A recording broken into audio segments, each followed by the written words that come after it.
Good morning, this is Dominic with TheBackVlog.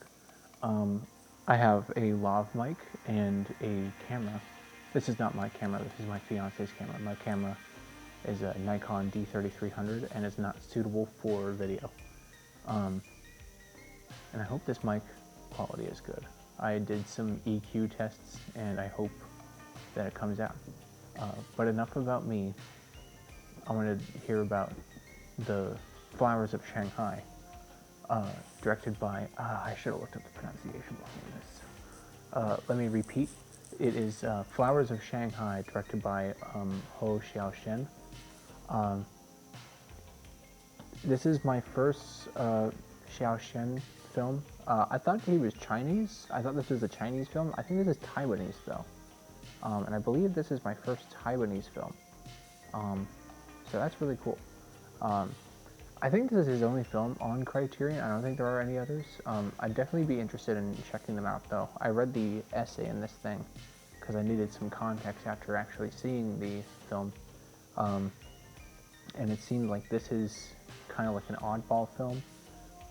I'm trying to remember what the essay said, but it was something along the lines of like the style of which the film is shot is different from his other films, because his other films are,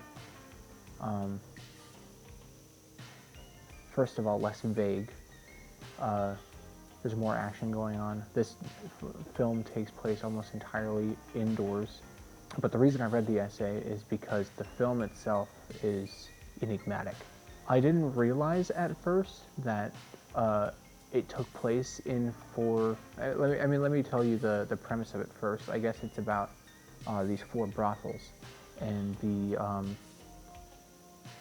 flower girls in them, which is basically like, I mean, it's essentially prostitutes, but like in nobility. So it's about these flower girls and the 4 brothels that they work at, and it talks about the interpersonal conflicts in each one. And I think I'm definitely gonna have to see again. I don't know if like any of the 4 like interacted with each other. Each new location is introduced with a title card, but I didn't realize that there were 4 different locations. I thought it was like all under the same brothel. So that was my fault. The film is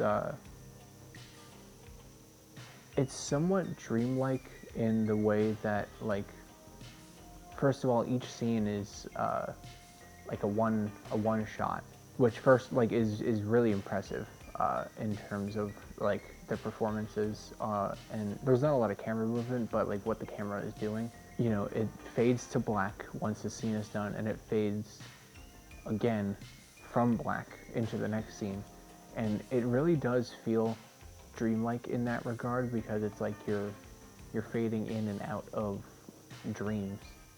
I don't really have a lot of historical context as to what's happening here either. This film is based off of a novel.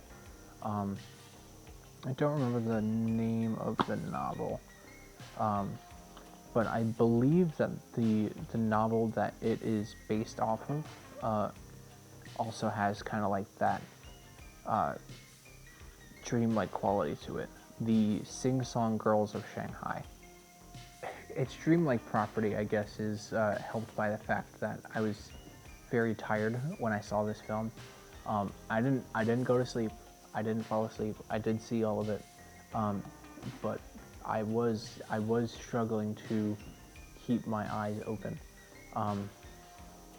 which I guess also does contribute to my lack of understanding of the film. But now that I have the picture and I know what to expect, I would definitely like to see this again. Perhaps I will make a second video. This film, it was good. I liked it. It was a very warm film in terms of color temperature.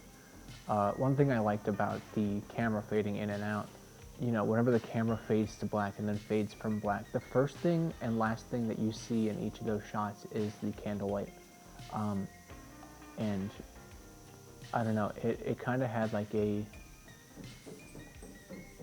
I mean, obviously like a warm presence, but kind of like a homely presence. The costume design was incredible. The small bits of action, when there are some, like honestly, I could really only remember one. I don't think there's a lot, but there's this one character who, you know, after a whole film of people just talking at the volume that I'm talking, has a breakdown and destroys the entire set, and it's kind of jarring, the juxtaposition between the serenity and the intensity. Yeah, it was cool. I like this. I'm gonna have to watch this again.